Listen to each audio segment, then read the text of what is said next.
Mira hadn't always been the woman they spat at in the market square.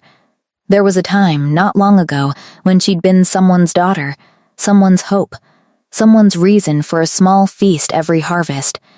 That girl was gone now. What remained was the one the pack called Barren, worthless, a waste of good blood. She'd stopped flinching at the words months ago. Mostly, the morning started like any other. Cold stone under her bare feet, the smell of burnt porridge drifting from the kitchens, old Hessa barking at her to hurry with the laundry before the rain came in. Mira moved fast, arms full of wet linen, when she heard them 3 women near the well, not even bothering to lower their voices. That's her, the one who couldn't give Tomas a child in 4 years. 4 years married, and nothing. No wonder he left her for someone useful. Cursed womb, my mother says. Some women just aren't meant to carry life. Mira kept walking. She'd learned the fastest way through cruelty was straight through it head down, feet moving, don't look back. But her chest still tightened every time, like a fist slowly closing around her ribs. She reached the drying line behind the servants' quarters and started pinning sheets, fingers numb from cold water. A gust of wind tugged one corner loose, and she swore under her breath, chasing the fabric before it hit the mud. Need help with that? She turned, startled. It was Bren. One of the stable hands, the only person in this whole place who still talked to her like a person instead of a cautionary tale. "I've got it," she said, though her arms were shaking from the cold. Bren grabbed the other end anyway. You know they're talking again. About the king. Her stomach dropped, though she tried not to show it. What about him? Looking for a new mate? Council's pushing this time, hard. They've already lined up candidates from the noble houses. Bren shrugged, pinning the sheet with quick hands. Strong bloodlines. Proven fertility. You know how it goes. I know how it goes, Mira repeated. Flat. She did know. Everyone did. King Alaric Voss had buried his first wife 2 years back, and ever since, the kingdom had been holding its breath waiting for him to choose again. An alpha king without an heir was a kingdom standing on cracked ice, and the council reminded him of it constantly in meetings, at feasts, in every quiet corner they could trap him in. It had nothing to do with her. It never would.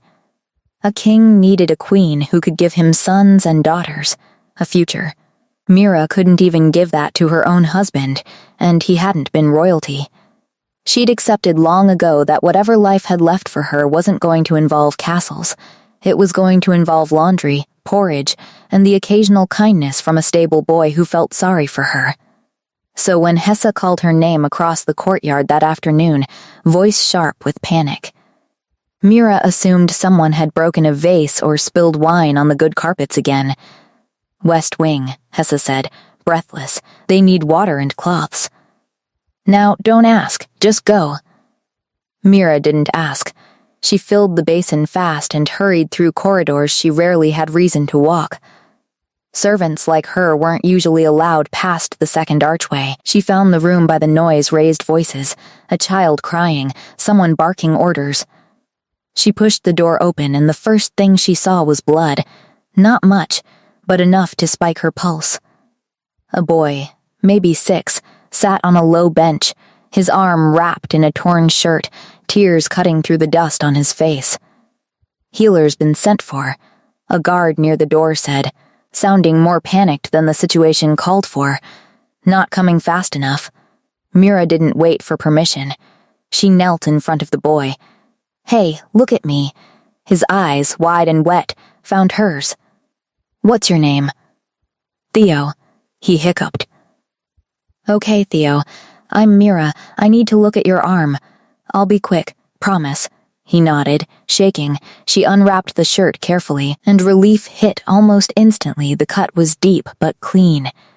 She'd treated worse on the farm, back when she still had a farm to call her own. This is going to sting a little, she warned, pressing a damp cloth against the wound. Theo hissed but held still, gripping her sleeve like it was the only solid thing in the room. "You're doing great," she murmured. "Braver than half the men I've met." A shaky laugh escaped him. She worked fast, cleaning and wrapping with strips torn from her own apron since the proper bandages were nowhere in sight. By the time she finished, Theo's breathing had slowed, and the panic in the room had settled into exhausted relief. Only then did she notice him. He stood near the window, arms crossed, watching her with an intensity that made the back of her neck prickle. Tall, broad enough to fill the doorway behind him, dark hair like he'd been dragging his hands through it for an hour. She didn't need anyone to say his name. The crest on his collar said enough. King Alaric Voss. Mira's whole body went stiff. She stood too fast, nearly knocking the basin over. "Your Majesty," she said, dropping into a clumsy bow, water sloshing onto her already wet skirts. "I didn't realize I'll leave right away, I just stay," Alaric said. It wasn't a request. He stared at her for a long moment, the kind of look that made her feel like he was reading something on her skin even she couldn't see. Then he turned to the guard. "Tell the healer his services aren't needed tonight." His eyes flicked back to Mira. "Your name?"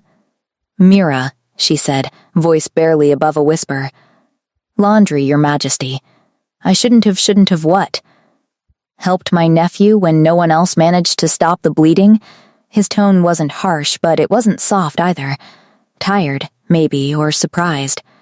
Theo, still on the bench, looked between them with the unguarded curiosity only kids manage. "She said I was braver than half the men she's met," he announced, holding his bandaged arm up like a trophy. A faint smile pulled at Alaric's mouth, gone as fast as it came. "Did she?" "Kids exaggerate," Mira said quickly, heat crawling up her neck. "I don't think he was." Alaric crossed the room, kneeling to inspect the bandage himself, his big hands surprisingly careful. "This is good work, clean, tight. Whoever taught you knew what they were doing." "My mother. She kept a small farm. We didn't always have coin for a healer, so she taught me herself." "Where's your mother now?" The question hit harder than she expected. "Passed 3 winters ago." Something flickered across his face, not quite sympathy, but close. "I'm sorry." "It's all right," she said, though it wasn't. Not really. It just was. A guard returned, and the room filled with the usual flurry that followed a crisis once it had passed someone fetching warm milk, another scolding the stable boys for leaving sharp tools where kids could reach them. Mira used the chaos as cover, eager to slip back into the obscurity she'd grown comfortable in.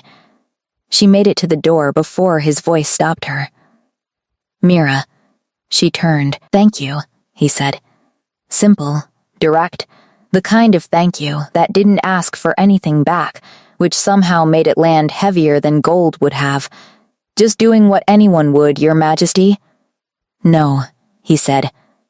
"Not anyone." She didn't know what to say to that, so she said nothing and slipped into the corridor before her face could give anything else away. By the time she got back, the sun had nearly set, and Hessa was waiting, arms crossed, questions sharp as knives. "Well, what happened? Why so long?" "There was a boy. Cut his arm." "I helped." Mira set the basin down, deliberately vague. "You helped." Hessa's eyebrows climbed. "Just helped, or helped in front of the king himself." Half the kitchen's already whispering. Mira's stomach. Word moved fast in this place. It was nothing. It's never nothing when it involves him, Hessa said, lowering her voice though no one else was around. "Be careful, girl. Men like that they can ruin a woman's life with one wrong look from the wrong person. I don't see why anyone would care about a servant handing him water," Mira said, though even as it left her mouth she wasn't sure she believed it. She didn't sleep well. She lay on her narrow cot, staring at cracked ceiling beams, replaying how Alaric had looked at her not with pity, not disgust, but something close to attention. Real attention. The kind nobody had aimed at her in years. It unsettled her more than she wanted to admit. By morning, she'd convinced herself it was a one-time thing, a strange little detour in an otherwise unremarkable life. Back to laundry, errands, dodging the cruel comments trailing her like a shadow she couldn't shake. But 3 days later, a guard found her in the courtyard, expression carefully blank in that way that always meant trouble. "You're wanted in the East Hall," he said. "King's orders." Mira's hand stilled on the basket. "Me? You're Mira? The laundry girl who treated Lord Theo's arm?" She nodded, throat dry. Then, yes. The walk felt endless. Servants she passed stared, whispering behind their hands the moment she'd gone by. By the time she reached the East Hall, her palms were damp and her mind had run through a dozen terrible possibilities had Theo's wound gotten infected. Had she stepped out of line somewhere without knowing? The doors opened. There he stood by a long table covered in maps and reports, looking every bit the king the rumors painted. Broad shoulders, sharp jaw, eyes that missed nothing. "You wanted to see me, Your Majesty?" Mira asked, bowing, clumsier than last time. "Theo's been asking for you, every day since you treated his arm. Says you're the only one who didn't talk to him like he was made of glass." That's kind of him to say. It isn't kindness, it's the truth. Alaric studied her, the silence stretching. "I have a proposition." Her heart dropped. "A proposition? The palace healer's old, overworked, and half the staff is scared of him. Theo's not the only child in this household who gets hurt and needs calm, quick hands. I want you in the infirmary. Officially, proper pay. Proper quarters." It wasn't what she'd expected. Relief and confusion tangled in her chest. "Why me?" "Because you didn't panic in that room," he said. "And because the way the staff talks about you doesn't match what I saw with my own eyes." Her cheeks burned. "You've heard the talk then, enough of it," he said, voice darkening slightly. "Barren, worthless. I don't think much of those words." She didn't know how to answer. No one, not Bren, not Hessa, not even her own mother in her final days, had ever pushed back against the labels the world had stitched onto her so thoroughly she'd half stopped noticing they were there. "You don't know me, Your Majesty," she said carefully. "You don't know if those words are true. I know a woman who can stitch a child's wound with steady hands while everyone else loses their mind isn't worthless. Whatever else is true or not." Mira swallowed, unsure what to do with the warmth spreading through her chest, unfamiliar and a little frightening. "I accept," she said finally. "Thank you." Something shifted in his face, not quite a smile, but close enough she felt it in her bones. Mira moved into the infirmary quarters the following week, and the change hit her harder than she expected. The room was small but clean, a real bed instead of a cot, a window that actually let light in instead of just cold air. She kept waiting for someone to tell her it was a mistake, that they'd send her back the moment they realized what they'd done. No one did. Old Garrick, the palace healer, grumbled about having an assistant at first, muttering about young hands and impatience. But within days he'd handed her the task of restocking herbs, then mixing salves, then treating minor cuts and fevers on her own, while he napped in the back room more often than he probably should have. "You've got good instincts," he admitted one afternoon, watching her wrap a guard's sprained wrist. "Where'd a laundry girl learn all this?" "My mother. She treated half our village before she died."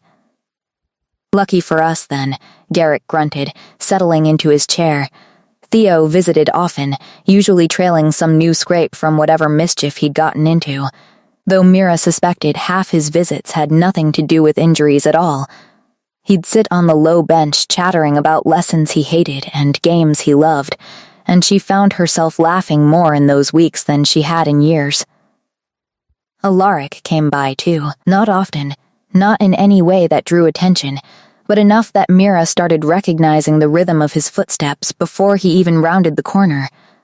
He'd ask about Theo's recovery, linger a few minutes longer than necessary, ask questions that had nothing to do with medicine, what she thought of the new harvest taxes, whether she preferred the eastern gardens or the western ones.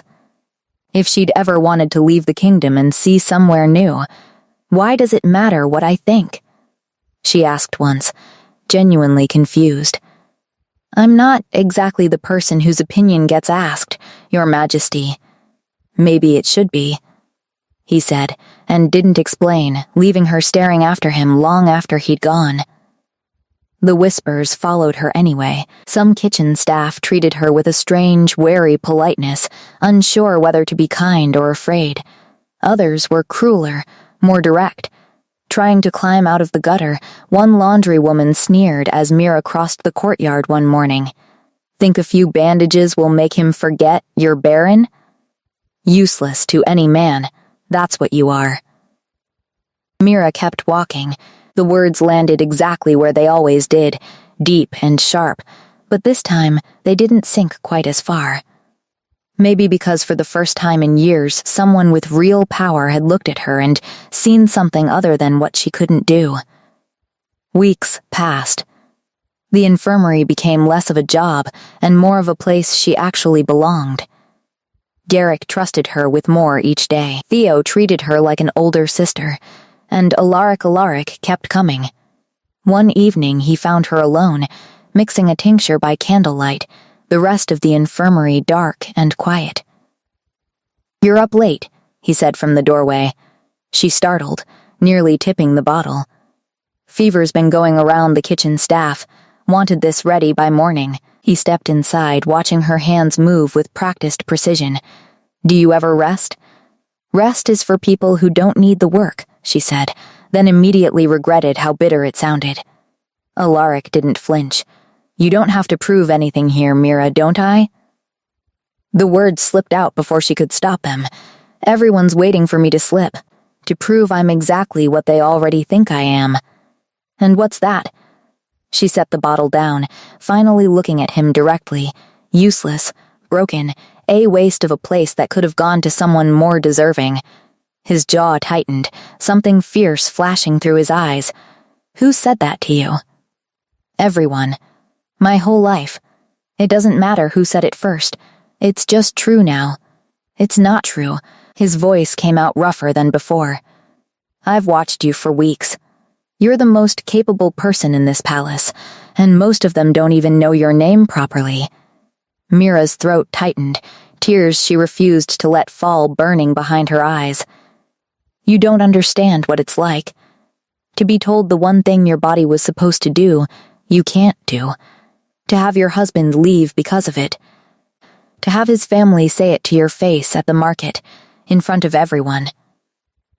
Alaric was quiet for a long moment.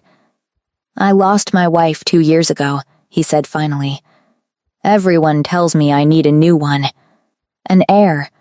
A future for the kingdom. As if she was just a function I need to replace. His voice cracked slightly on the last word. So maybe I understand more than you think, being reduced to what you can or can't provide instead of who you are. Something in Mira's chest loosened, just slightly. I'm sorry. About your wife. I'm sorry about what they've put you through, he said back. They stood there in the candlelight, two people who'd both been measured and found lacking by people who never bothered to look closer. Why do you keep coming here? Mira asked quietly. You're a king. You don't need to check on the infirmary every other evening. I don't know, he admitted, and for the first time, he sounded uncertain. I just know I want to. He left shortly after that, without another word, and Mira stood alone in the candlelight for a long time, her heart doing something strange and unfamiliar in her chest. She told herself it didn't mean anything. Kings were allowed to be kind. It was simply who he was, generous even to people who didn't deserve it. But the next morning, Garrick gave her a knowing look over his tea. He's been by here more in the last month than he has in the last year, the old healer said, not looking up from his cup. He's checking on Theo, Mira said quickly. Theo's arm healed 2 weeks ago. Garrick took a slow sip. You're a smart girl. Smart enough to know what I'm not saying. Mira didn't answer, busying herself with the herb cabinet instead. pretending the conversation hadn't unsettled her as much as it had. Days folded into weeks. The council, she heard through whispers carried on kitchen gossip, had grown more insistent. 3 noble daughters had been formally presented as potential matches: Lady Wren of the Northern House, known for her sharp political mind, Lady Ophelia from the coastal territories, famous for her beauty, and Lady Sable, whose family controlled most of the southern trade routes. All 3 came from bloodlines with proven fertility, generations of healthy heirs stretching back as far as anyone cared to trace. Mira tried not to think about it. It wasn't her business who the king chose to marry. It had never been her business, and nothing that had happened in the infirmary changed that fact. Except it was getting harder to convince herself of that with each passing day. She saw him almost daily now, sometimes for actual reasons: a guard with a fever, a hunting party returning with minor injuries, sometimes for no clear reason at all beyond him simply appearing in the doorway with that same searching look in his eyes. He'd ask about her day. He'd tell her, briefly, about the frustrations of council meetings, the exhausting weight of decisions that affected thousands of lives.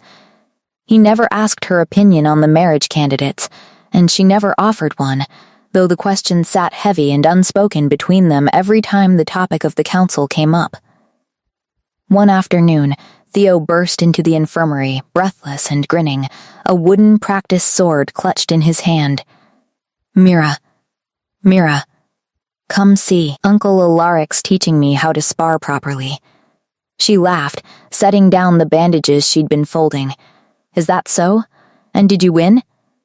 "No," Theo admitted, deflating slightly. "But I almost got him once."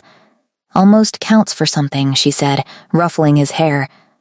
Alaric appeared in the doorway moments later, slightly out of breath, his shirt sleeves rolled up, looking younger somehow than he did in council robes. "He's exaggerating. He didn't almost get me. I did too. You tripped and I caught you before you fell. That counts." Mira covered her laugh with her hand, and Alaric's eyes found hers across the room, something warm and unguarded passing between them before either of them could stop it. Theo, oblivious, was already rambling about wanting a real sword someday, but Mira barely heard him, caught entirely in the way Alaric was looking at her like she was the only other person in the room. "You should join us sometime," Alaric said suddenly. "Theo could use someone to root for him who isn't biased toward me winning." "I don't think the king's mate to be sparring with a laundry girl would sit well with the council," Mira said, the words coming out sharper than she meant. Something shifted in Alaric's expression. "I haven't chosen anyone yet." "But you will." "Soon, everyone says so." He didn't answer right away, his jaw tightening in that way she'd come to recognize meant he was holding something back. "The council wants me to. That doesn't mean I want to. It's your duty, though, isn't it? An heir, a future." "My duty," he repeated almost bitterly, "has always come before what I want. I'm tired of pretending that's the same thing." Theo, sensing the shift in mood even without understanding it, tugged at Alaric's sleeve. "Can we go finish sparring? Please?" Alaric's expression softened immediately. "Of course." He glanced back at Mira before leaving. "Think about what I said. About joining us." She didn't answer, watching them disappear down the corridor together, Theo already chattering about some new move he wanted to learn. That night, lying awake in her small infirmary quarters, Mira allowed herself, just for a moment, to imagine what it would be like if things were different. If she wasn't the woman the whole kingdom called barren and worthless. If she was someone whose name could sit comfortably beside his without scandal trailing in its wake. The thought scared her more than any insult ever had, because insults she'd learned to survive. Hope, she wasn't sure she could. The next morning, everything changed. A messenger arrived at dawn, breathless from riding through the night, carrying news that sent the entire palace into a frenzy. Lord Ragnar, leader of the neighboring Thornwood territory and longtime rival to the crown, had begun amassing forces along the eastern border. War, or at least the very real threat of it, was suddenly knocking at the kingdom's door. Mira watched from the infirmary window as guards rushed across the courtyard, as council members hurried toward the war room with grim faces, as the entire rhythm of the palace shifted from routine to urgency in the span of an hour. She didn't see Alaric for 3 days after that. When he finally appeared in the infirmary doorway again, he looked exhausted in a way she hadn't seen before, dark circles under his eyes, shoulders carrying a weight that seemed heavier than just physical tiredness. "You look like you need a healer more than anyone you've sent me this week," Mira said gently, guiding him toward a chair before he could protest. "I'm fine," he said, though the way he sank into the seat suggested otherwise. "You're not fine. You're running yourself into the ground." She fetched a cup of the calming tea Garrett kept brewed for exactly these moments and pressed it into his hands. "Drink," he obeyed without argument, which told her more about his state than any words could have. "The council's pressuring me to finalize my choice before any potential conflict escalates," he said after a long silence. "Apparently a married king with an heir on the way looks more stable to our enemies than one who's still unattached." Mira's chest tightened. "And have you decided?" He looked up at her, and the rawness in his eyes nearly stole the breath from her lungs. "I think I have," he said quietly. "I just don't know if she'd ever say yes." Mira's heart stuttered, but she forced herself to stay still, to not read too much into words that could mean anything. "Then ask her, whoever she is. I'm sure the council would be relieved." "The council would have my head," Alaric said, a humorless laugh escaping him. "She's not exactly what they have in mind for a queen." "Lady Wren, then?" "Or Sable?" Mira asked, hating how the question scraped against something raw in her chest. "Surely whoever you've chosen fits what they want." "No," he said, holding her gaze steadily now. "She doesn't fit what they want at all." Mira's breath caught.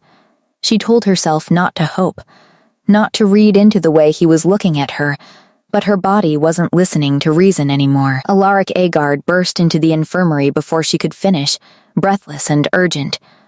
"Your Majesty, the council's assembled. They need you immediately." Alaric's jaw tightened, the moment slipping away as quickly as it had arrived. He stood, lingering for just a second longer than necessary, his eyes searching hers like he wanted to say something more. "We'll talk," he said finally, soon.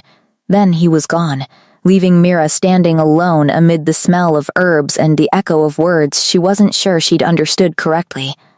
The war preparations consumed the palace over the following days. Soldiers drilled in the courtyard from dawn until dusk. Supply wagons rolled in and out constantly. The infirmary filled with minor injuries from training accidents, and Mira threw herself into the work, partly because the kingdom needed it, and partly because it gave her something to focus on besides the unfinished conversation sitting heavy in her chest. Rumors swirled through the palace faster than ever now. Some whispered the king had already chosen Lady Wren for her political connections, useful in wartime. Others insisted it would be Lady Sable, whose family's trade routes could fund an army. No one mentioned Mira's name, not seriously, not as anything more than the punchline to a cruel joke whispered between laundry women. She told herself that was fine. That was how it should be. A laundry girl turned infirmary assistant had no business being mentioned in the same breath as a queen, regardless of what may or may not have passed between her and the king in quiet moments no one else witnessed. Then, Lady Sable arrived at the palace formally, 3 days before the War Council's final strategy meeting, and the entire dynamic shifted. She was beautiful in the way stories described queens' golden hair, sharp green eyes, a confidence that filled rooms before she even spoke. She also, Mira learned within the first hour of her arrival, had a particular fondness for cruelty disguised as charm. "You're the infirmary girl," Sable said, finding Mira restocking bandages in the storage room, her tone pleasant on the surface and venomous underneath. "The one everyone whispers about." "I help where I'm needed, my lady," Mira said carefully. How sweet. Sable's smile didn't reach her eyes. I hear you've been quite close with His Majesty, spending evenings alone with him in this little room of yours. He checks on his nephew's recovery. Nothing more. Of course. Sable trailed a finger along the shelf, inspecting jars of herbs with feigned interest. It would be terribly embarrassing, wouldn't it, if people started believing a Barren servant girl had ambitions above her station, especially once he's formally announced his choice. Mira's hands stilled on the bandages. I have no ambitions, my lady. I know exactly what I am. Good. Sable's smile sharpened. Because the king needs an heir, and you, dear girl, are incapable of giving him one. Whatever fantasy you've built in that head of yours, it ends the moment he announces my name in front of the entire court. She left without waiting for a response, and Mira stood alone in the storage room for a long time afterward, the familiar weight of those old words pressing down on her chest with renewed force. Maybe Sable was right. Maybe whatever had passed between her and Alaric, whatever warmth had grown in stolen moments and quiet evenings, meant nothing in the face of what a kingdom actually needed. A queen who could give him an heir. A future. Things Mira's own body had already proven, painfully, it couldn't provide. She didn't see Alaric for 2 days after that, partly because the War Council consumed every hour of his time, and partly because she found reasons to keep herself buried in infirmary work, avoiding the moments their paths might cross. On the third evening, exhausted from a day spent tending to a soldier's broken leg, Mira sat alone in the infirmary, finally allowing herself a few stolen tears she'd been holding back for days. She didn't hear him enter until his voice broke the silence. Mira? She wiped her face quickly, embarrassed, Your Majesty. I didn't realize what's wrong. He crossed the room in 3 quick strides, kneeling in front of her chair, his expression shifting instantly to concern. Are you hurt? Did something happen? I'm fine, she said, though her voice cracked on the word. You're not fine. His hands found hers, warm and steady, grounding her in a way she desperately needed right now. Tell me what happened. She hesitated, then the words spilled out before she could stop them. Lady Sable came to see me. She made it very clear what I am, and what I'm not, and what the kingdom needs. She's not wrong, Alaric. I can't give you what a queen needs to give a king. I never could, with Tomas, and nothing's changed. Alaric's jaw tightened, fury flashing through his eyes that had nothing to do with her, and everything to do with whatever Sable had said. She had no right, she had every right, Mira interrupted, finally meeting his gaze. It's the truth. I've spent years being reminded of it. I don't need a noble lady to tell me something I already know. It's not the truth that matters to me, Alaric said fiercely, his hands tightening around hers. I don't care about heirs the way the council does. I care about you, Mira. I have for weeks now, longer than I've let myself admit, even to myself. Her breath caught entirely.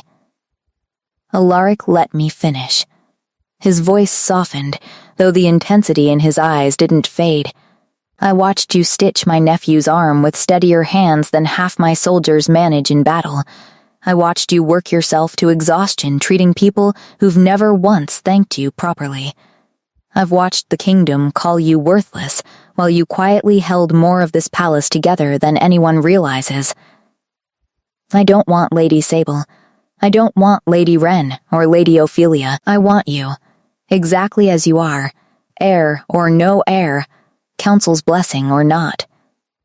Tears spilled freely down Mira's face now, and she didn't bother stopping them. They'll never accept it. A king's queen who can't give him children, then they'll have to accept a king who'd rather have happiness than an heir born out of obligation, Alaric said firmly. I've spent 2 years being told what I owe this kingdom. I'm done letting that decide everything I want for myself. Alaric, I am not asking you to decide tonight, he said gently, brushing a tear from her cheek with surprising tenderness. I'm asking you to know that whatever happens with this council, whatever they push for, My choice has already been made. It's been you for weeks now. The War Council meeting arrived 3 days later, and the entire palace held its breath waiting for the outcome. Mira spent the morning unable to focus on anything, her hands fumbling with simple tasks she'd done 1,000 times before. Garrick noticed, but said nothing, simply handing her easier work and letting her sit by the window when her nerves got the better of her. The meeting stretched on for hours. By mid-afternoon, whispers began trickling through the palace. Alaric had stood before the entire council, including the 3 noble candidates and their families, and announced his decision. Not Lady Wren, not Lady Sable, not Lady Ophelia. Mira heard the news secondhand from a breathless kitchen maid who burst into the infirmary practically vibrating with excitement. He chose someone outside the court entirely, the girl said, eyes wide. Council's in an uproar. Lady Sable stormed out before he even finished speaking. Mira's heart pounded, hope and terror warring violently in her chest. Did they say who?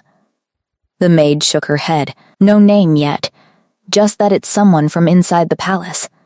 A commoner. Before Mira could process what that meant, a guard appeared at the infirmary door, the same careful blankness on his face that always preceded trouble. Mira, you're needed in the throne room. Immediately, her legs felt like water as she followed him through corridors that suddenly seemed too long, too narrow, the weight of every stare from passing servants pressing down on her shoulders. By the time the throne room doors opened, her pulse was hammering so loudly she could barely hear anything else. The room was full. Council members lined the walls, expressions ranging from curious to openly hostile. Lady Wren and Lady Ophelia stood near the front, their faces carefully neutral. Though Mira caught the flicker of surprise in their eyes when they saw her enter, Lady Sable was nowhere in sight.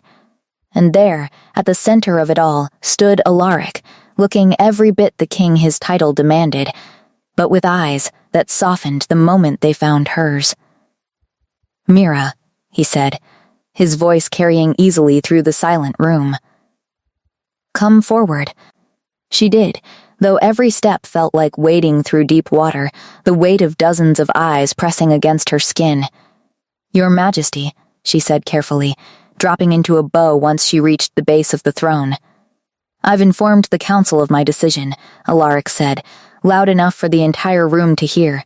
I intend to take you as my queen. If you'll have me. A murmur rippled through the assembled nobles, sharp and disbelieving. One council member, an older man with a permanently sour expression, stepped forward. Your Majesty, with respect, this woman is a servant. Worse, she's known throughout the kingdom for her infertility. The throne needs an heir. The throne needs a ruler capable of making decisions for himself, Alaric interrupted, his voice sharpening into something dangerous. I've spent 2 years listening to this council dictate who I should marry based on bloodlines and fertility charts, as if I'm breeding livestock rather than choosing a partner to share my life with. Your Majesty, the kingdom's future will be decided by good governance, strong alliances, and a stable leadership. None of which require a specific womb to secure, Alaric said firmly. If the council wishes to challenge my choice, you're welcome to bring it before the full assembly. But I assure you, my decision will not change. Silence fell across the room, heavy and uncertain. Mira stood frozen, barely able to believe what she was hearing, the words washing over her like something out of a dream she hadn't dared let herself have. Your Majesty, another council member finally said, more cautiously this time, if this is truly your wish, the council will of course respect it. Alaric's gaze returned to Mira, softening entirely now. It is my wish. More than anything I've wanted in a very long time. He stepped down from the throne, closing the distance between them, and knelt in front of her despite the gasps that rippled through the watching council. Mira, he said, taking her hands in his. I know what this kingdom has called you. I know what you've been told your whole life. None of it changes how I feel. I'm not asking you to be a queen who gives me an heir. I'm asking you to be my partner, my equal, the person I want beside me through everything this crown demands of me. Will you marry me?" Tears blurred her vision, and for a long moment she couldn't find any words at all. The room waited, breathless, the entire weight of the kingdom seemingly balanced on her answer. "Yes," she finally managed, the word breaking on a sob she didn't try to hide. "Yes, I'll marry you." The room erupted into chaos, some cheers, mostly from the staff who'd quietly slipped in to watch, and sharp murmurs of disapproval from the nobility still processing what had just happened. Alaric didn't seem to care about any of it. He rose, pulling Mira into his arms, and kissed her right there in front of the entire court, sealing a promise that no council objection could undo. The weeks that followed were a blur of preparation, tension, and quiet defiance against a court that wasn't ready to accept her.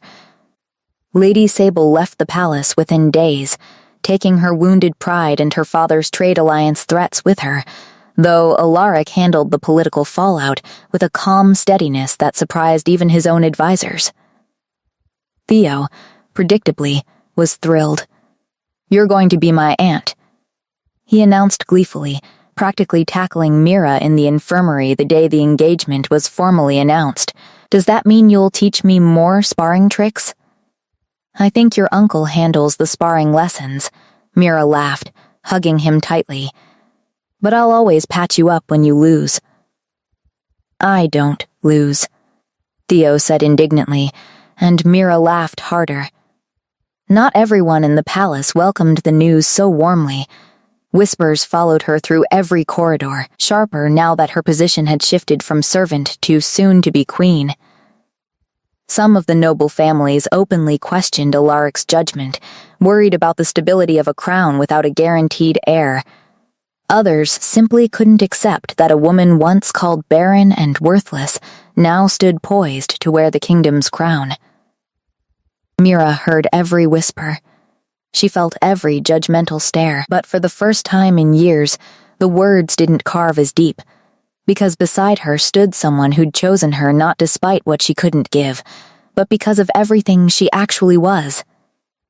The wedding took place on a clear autumn morning, the kind of day that felt almost deliberately kind after months of tension and uncertainty. The grand hall had been transformed overnight, draped in deep blues and golds, the Voss family crest woven into every banner that hung from the rafters. Mira stood in a small antechamber, staring at her reflection in a mirror that had probably cost more than her entire childhood farm, hands trembling as Hessa fussed over the final adjustments to her gown. "Stand still, girl," Hessa muttered, though her voice carried none of its usual sharpness. There was something softer in her tone now, something almost proud.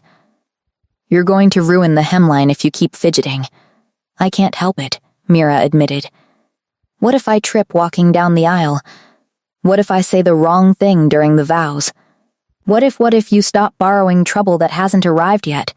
Hessa interrupted, though her hands were gentle as she smoothed the fabric at Mira's shoulders.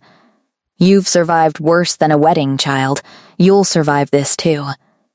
Mira managed a shaky laugh. "I suppose I have." The door opened, and Garrick stepped inside, looking unusually formal in robes Mira had never seen him wear before. "They're ready for you," he said, then paused, studying her for a long moment. "You look like a queen already." "I don't feel like one," she admitted. "No one does, the first time," Garrick said simply. "Took me years to feel like a proper healer, even after the title was official. Feeling comes later. The doing comes first." His words settled something in her chest, steadying the nervous flutter that had been building all morning. She nodded, taking a deep breath, and let Hessa guide her toward the doors. The hall was packed when she stepped through, every noble family in the kingdom present, along with what felt like half the palace staff crowded near the back, faces she recognized from kitchens and stables and corridors she'd walked 1,000 times as someone entirely invisible to the people now watching her with rapt attention. And there, at the end of the long aisle, stood Alaric, He looked nothing like the exhausted, weight-burdened king she'd first treated months ago. His shoulders were straight, his eyes bright, and when they found hers across the room, the rest of the world seemed to fall away entirely. Mira walked the length of the aisle on legs that somehow remembered how to function despite her racing heart. Every step bringing her closer to a future she still couldn't quite believe was real.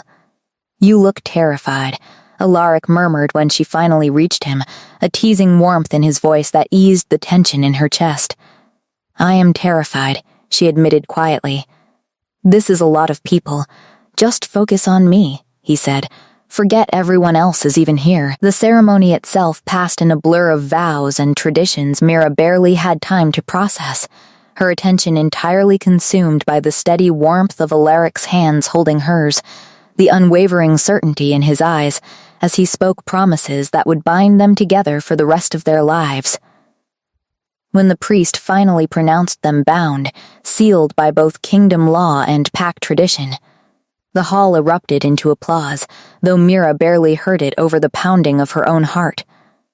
Alaric kissed her then, gentle and certain, and for one suspended moment, the weight of every cruel word she'd carried for years simply lifted away, replaced by something lighter, something that finally felt like it belonged to her.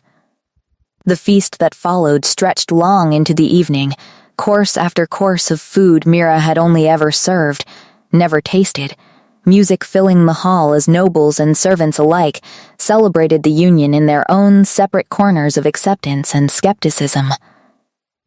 Theo found her at one point, tugging at her sleeve with the same energy he always carried. "Are you happy?" he asked, surprisingly serious for a child his age. "Very happy," Mira said, kneeling to his level. "Are you? I get to keep you as my aunt forever now," he said matter-of-factly. "So yes."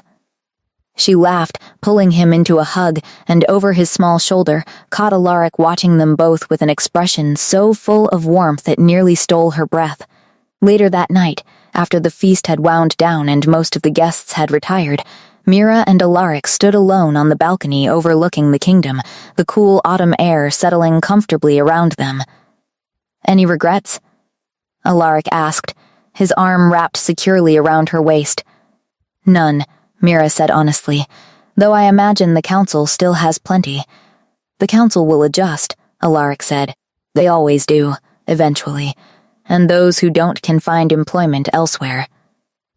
Mira smiled, leaning into his side. "You've gotten quite ruthless about defending me, you know." "I've always been ruthless," Alaric said. "I just never had a reason worth using it for before."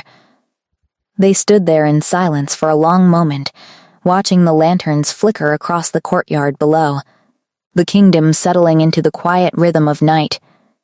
"Do you ever worry," Mira asked quietly, "that I won't be enough?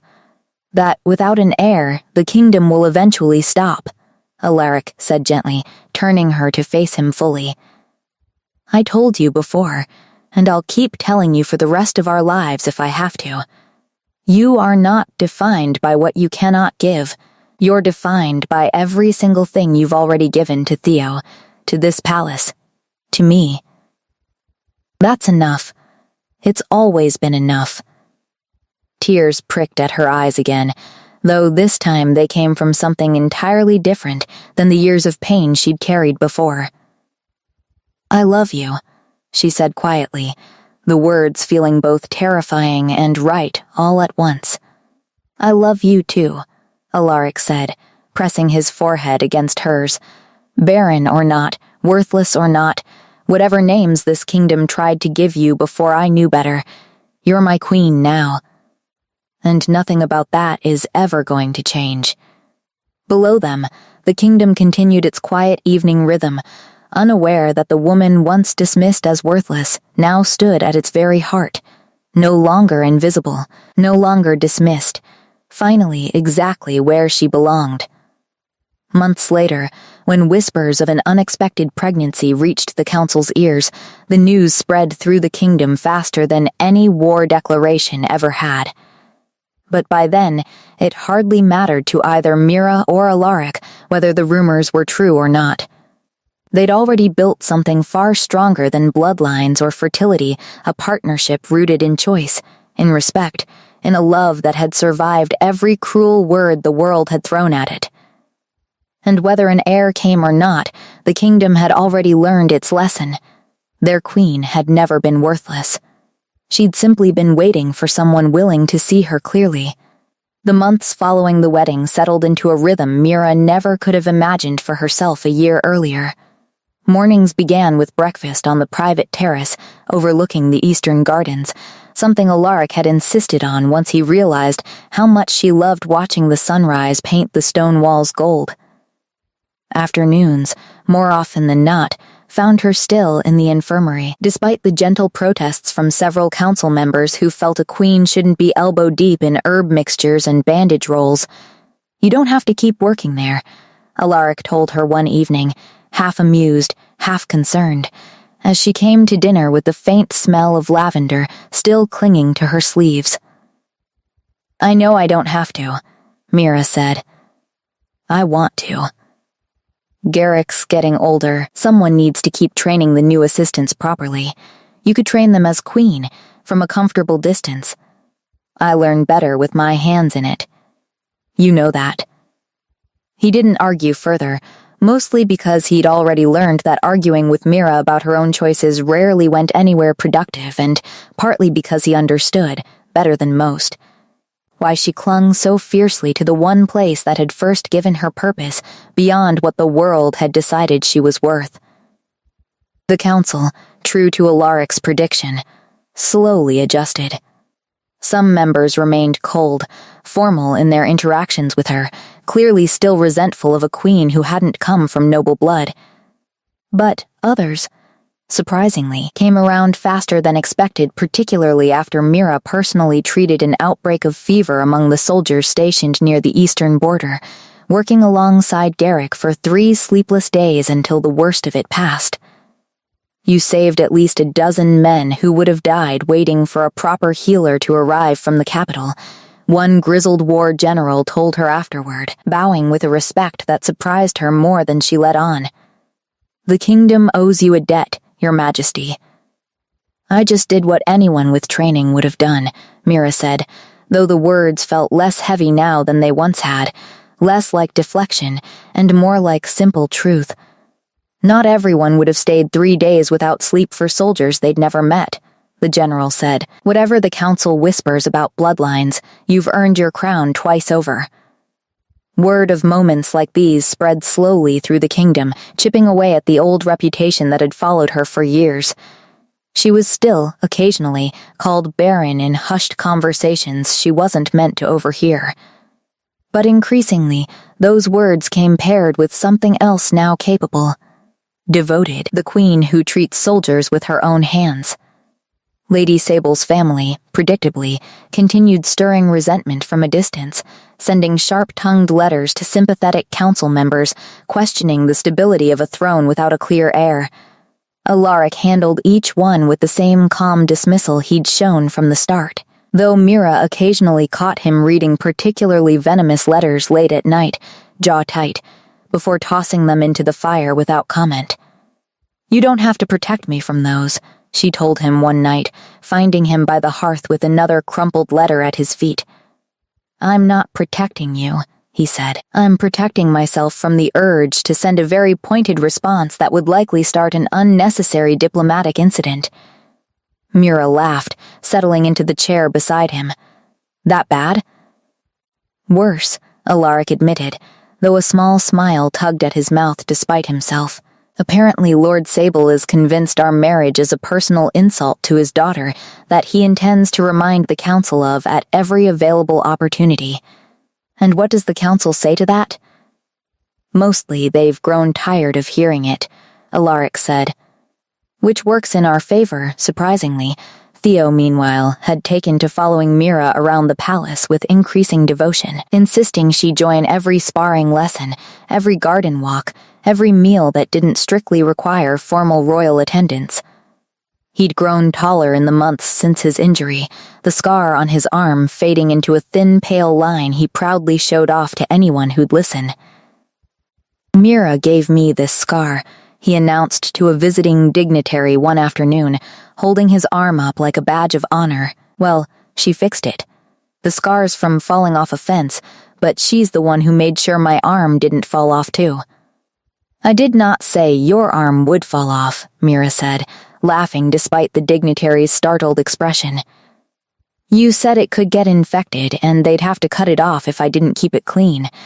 That's a slight exaggeration of what I actually said, Mira corrected, though she couldn't keep the smile from her face. The dignitary, an older woman from a neighboring kingdom, watched the exchange with obvious amusement. Your queen has quite the bedside manner, Your Majesty, she remarked to Alaric. She's the best healer this kingdom has ever had, Alaric said, pride unmistakable in his voice. The crown is simply a secondary title at this point. As winter settled over the kingdom, bringing with it the usual flood of frostbitten fingers and persistent coughs that filled the infirmary, Mira noticed a change in herself she initially dismissed as nothing more than seasonal exhaustion. Fatigue that lingered longer than usual, a persistent queasiness in the mornings that she chalked up to something she'd eaten. Garrick noticed before she did, watching her more closely than usual over the course of a week, his expression growing increasingly thoughtful. You've been tired, he said one morning, not quite a question. It's winter, Mira said, dismissing the comment as she organized a fresh batch of cough remedies. Everyone's tired in winter. You've also been sick the past 3 mornings. Mira paused, her hands stilling on the jars in front of her. It's probably just something I ate. For 3 mornings straight? Garrick's tone carried a particular weight that made Mira's stomach tighten with something that felt dangerously close to hope, the kind of hope she'd long ago trained herself not to indulge in. Garrick, don't, she said quietly. Don't say what I think you're about to say. I'm not saying anything, Garrick replied carefully. I'm simply suggesting you might want to rest more than usual for the next few days. See how you feel. Mira didn't sleep well that night, her mind spinning through years of careful acceptance she'd built around her own body's supposed failures, years of being told, by healers and husbands and entire villages, that this particular kind of hope simply wasn't meant for her. She didn't tell Alaric, not yet, terrified of planting a seed of hope in him that might wither just as painfully as it always had in her. But the fatigue persisted. The morning sickness worsened. And 2 weeks later, when Garrick gently suggested a particular tea brewed specifically to confirm what both of them increasingly suspected, Mira found herself sitting alone in the infirmary's back room, staring at the evidence she'd never allowed herself to believe she'd see. She was pregnant. The realization hit her in waves, disbelief first, sharp and overwhelming, followed by a terror so consuming it nearly buckled her knees. What if something went wrong? What if her body, the one everyone had spent years calling broken, found some new way to fail her now, at the moment it mattered most? Garrick found her sitting frozen on the edge of a cot, staring blankly at the wall. Mira? I don't understand, she whispered. They told me. Everyone told me I couldn't. Tomas's family, the healers back home, even my own mother eventually started believing it. How is this possible? Bodies are strange things, Garrick said gently, settling beside her.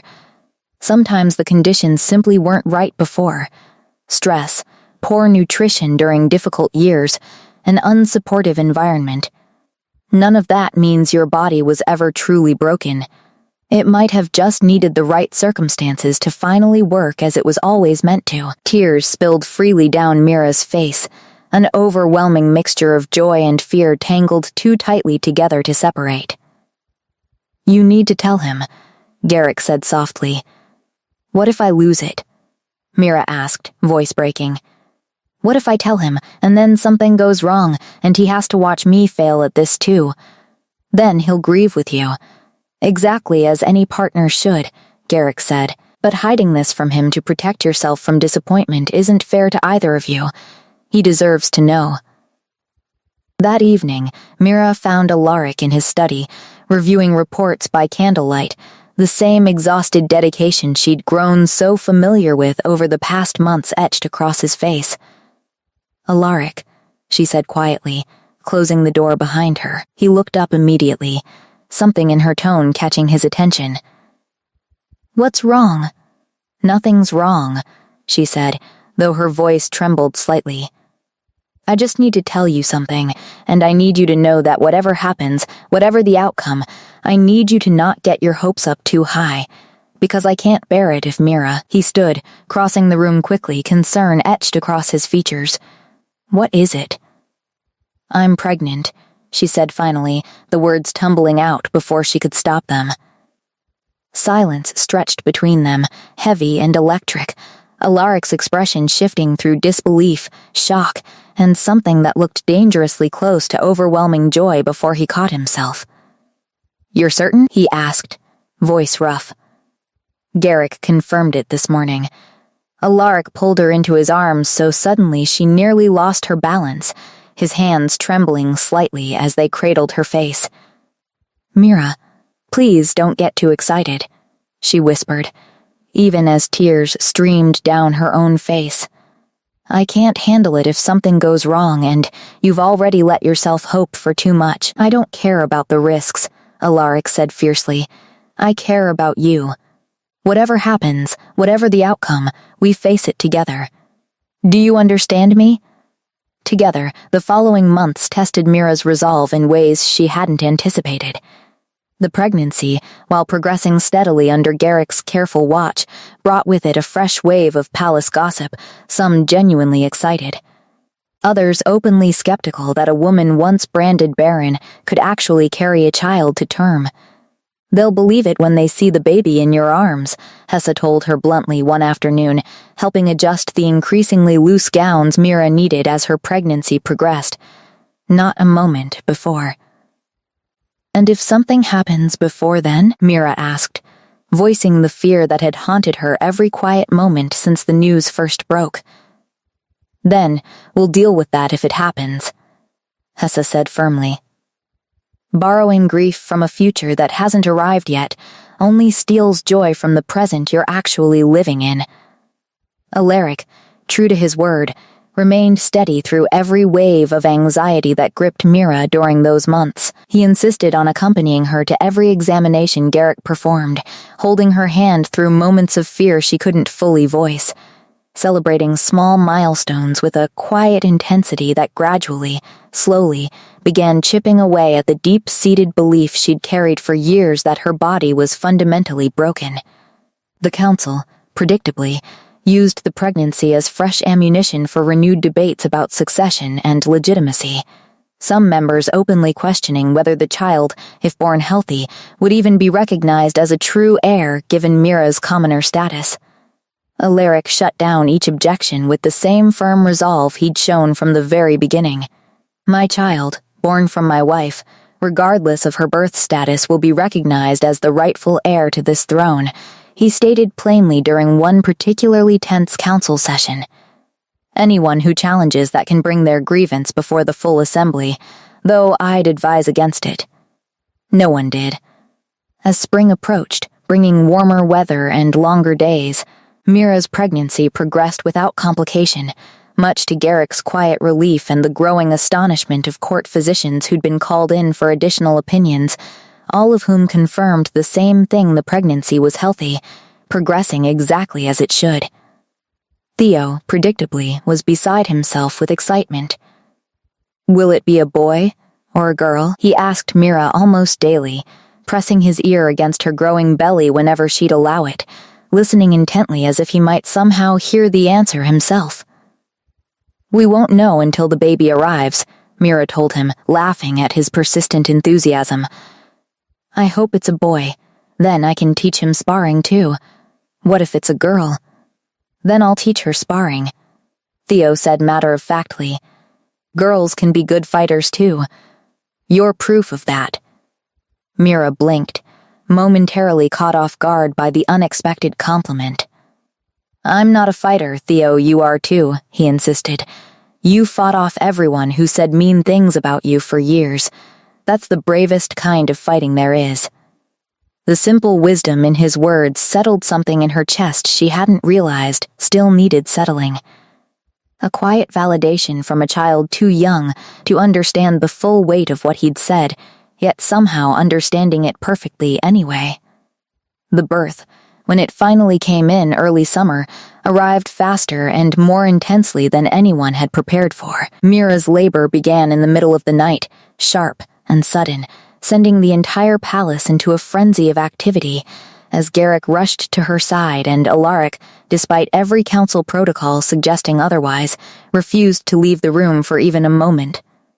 "This isn't proper," one of the attending midwives protested weakly as Alaric gripped Mira's hand through another contraction. "Your Majesty, perhaps you should wait outside while I'm not leaving," Alaric said, voice leaving no room for argument. "Whatever happens in this room, I'm staying." Hours stretched long and difficult, Mira's exhaustion mounting with each contraction, fear creeping in at the edges despite Garrick's calm reassurances that everything was progressing exactly as it should. Alaric stayed beside her through every moment, his presence the one steady anchor she clung to as her body worked through pain she'd never fully prepared herself for.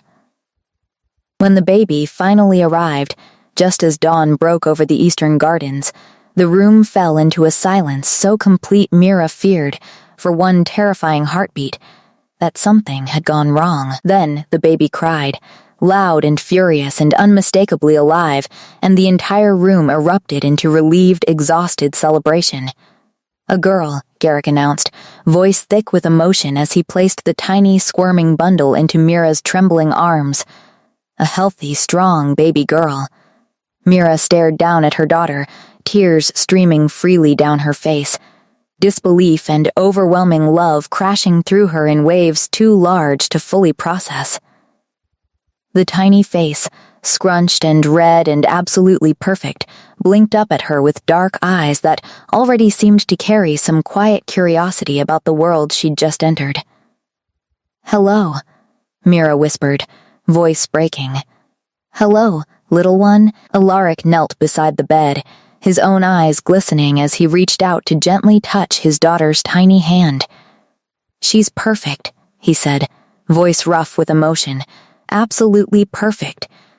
"She has your eyes," Mira murmured.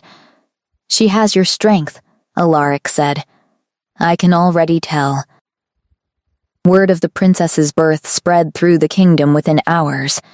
Carried by messengers riding to every corner of the realm, bells ringing from the capital's highest towers in celebration that hadn't been heard since Alaric's own birth decades earlier. The skepticism that had followed Mira for years didn't vanish overnight, but it cracked, visibly, the moment the council was formally presented with proof that the throne now had a healthy, legitimate heir. Lady Sable's family, still nursing wounds from the rejected marriage, sent a stiffly formal letter of congratulations that fooled absolutely no one regarding its sincerity. Alaric read it once, laughed under his breath, and tossed it into the same fire that had consumed dozens of similar letters before it. "They're just upset they bet wrong," he told Mira, settling onto the bed beside her as she nursed their daughter in the soft afternoon light filtering through the nursery windows. "Bet wrong?" Mira repeated, amused despite her exhaustion. "Lord Sable was quite vocal, before the wedding, that our marriage would end in scandal and disappointment within the year. I believe he's struggling to reconcile that prediction with current events. Poor Lord Sable," Mira said dryly. "However will he cope?" Alaric laughed, leaning over to press a soft kiss against her temple. "He'll manage. Most people who underestimated you eventually do, once they realize how wrong they were." The naming ceremony took place 2 weeks later, a quieter affair than the wedding had been, though still attended by most of the kingdom's notable families, many of whom approached Mira now with a deference that would have seemed impossible a year earlier. They named her Lyra, after Alaric's mother, a quiet honor that brought tears to several older council members who remembered the previous queen fondly. Theo, predictably, declared himself the baby's official protector, taking the responsibility with such serious dedication that he insisted on sleeping outside the nursery door for the first 3 nights, much to everyone's amused exasperation. "She doesn't need protecting from anything inside the palace," Mira told him gently on the 4th night, finally convincing him to return to his own bed. "She's perfectly safe." "I know," Theo said, though he still glanced back toward the nursery with obvious reluctance. "I just want her to know I was always here. From the very beginning." The sentiment, simple and earnest, struck something deep in Mira's chest, a reminder of just how thoroughly her life had transformed from the isolated, dismissed existence she'd lived only a year before. As Lyra grew, the palace gradually settled into a new rhythm built around her presence, the sound of childish laughter echoing through corridors that had once felt cold and unwelcoming to Mira. The steady stream of visiting nobles eager to pay respects to the kingdom's young princess. The slow but undeniable shift in how the court spoke about its queen. Garrick, watching Mira balance motherhood with her continued infirmary work, often remarked that she'd somehow managed to become busier as queen than she'd ever been as a servant. "You could delegate more," he suggested one afternoon, watching her mix a salve with one hand while rocking Lyra's cradle with her foot. "I could," Mira agreed. "But I won't." Stubborn as ever. "I've earned the right to be stubborn," she said, smiling despite her exhaustion, after everything it took to get here. The years that followed brought their own challenges, as all lives inevitably did. Political tensions with neighboring territories that required careful diplomacy, occasional whispers of dissent from council members still uncomfortable with a commoner queen. The ordinary struggles of raising a child while balancing the demands of ruling a kingdom. But through it all, the foundation Mira and Alaric had built together remained steady, unshaken by the same forces that had once threatened to keep them apart entirely. Lady Wren, surprisingly, became one of Mira's closest allies within the court, the two women bonding over shared frustrations with outdated traditions and a mutual respect that had formed slowly but genuinely over countless council sessions. Lady Ophelia eventually married a duke from a neighboring territory, sending warm letters occasionally that suggested no lingering resentment over the marriage that hadn't been hers. Lady Sable, true to her nature, never fully reconciled with the outcome, though her influence within the court diminished steadily as her family's political relevance waned over subsequent years, a slow but satisfying justice that neither Mira nor Alaric needed to actively pursue. Theo grew into adulthood under Alaric's careful guidance, eventually taking on responsibilities within the kingdom's military structure, though he never quite outgrew his devotion to the woman who'd first treated his injured arm all those years ago. "You changed everything," he told Mira once, years later, during a quiet evening conversation that had drifted unexpectedly into reflection, not just for yourself, for all of us, for how this kingdom thinks about what someone deserves. "I didn't do anything special," Mira said, though the old reflexive deflection carried less weight now than it once had. "I just refused to believe the worst things people said about me." "That's special enough," Theo said simply. "Most people believe it eventually. You didn't." The final stretch of that first difficult year, looking back, had taught Mira something she hadn't fully understood until much later, that the cruelest labels people pressed onto her had never actually been true measurements of her worth. They'd simply been reflections of other people's fear, their need to categorize and dismiss anything that didn't fit neatly into expectations they'd already decided were unchangeable. She thought about this often, especially on quiet mornings when she watched Lyra toddle through the palace gardens, chasing butterflies with the same fierce determination her mother had once needed simply to survive each cruel whisper that followed her through marketplace crowds. Lyra would never know that particular kind of cruelty, Mira promised herself. Not if she had any say in how her daughter grew up understanding her own worth. Alaric found her there one such morning, watching Lyra stumble happily through a patch of wildflowers near the eastern wall, sunlight catching gold in the little girl's dark hair. "You're thinking too hard again," he said, settling beside her on the garden bench. "I can always tell." "Just remembering," Mira said quietly, "how different everything used to be. Good different, or bad different?" "Both, I think." She leaned into his side, the familiar warmth of him settling something restless in her chest. "I used to believe I'd spend my entire life being defined by the one thing I couldn't do. Now I can barely remember why that belief ever felt so absolute, because the people around you back then had no real understanding of your worth," Alaric said simply. "They measured you by the narrowest possible standard and called it truth. It was never truth. It was just smallness, dressed up as certainty."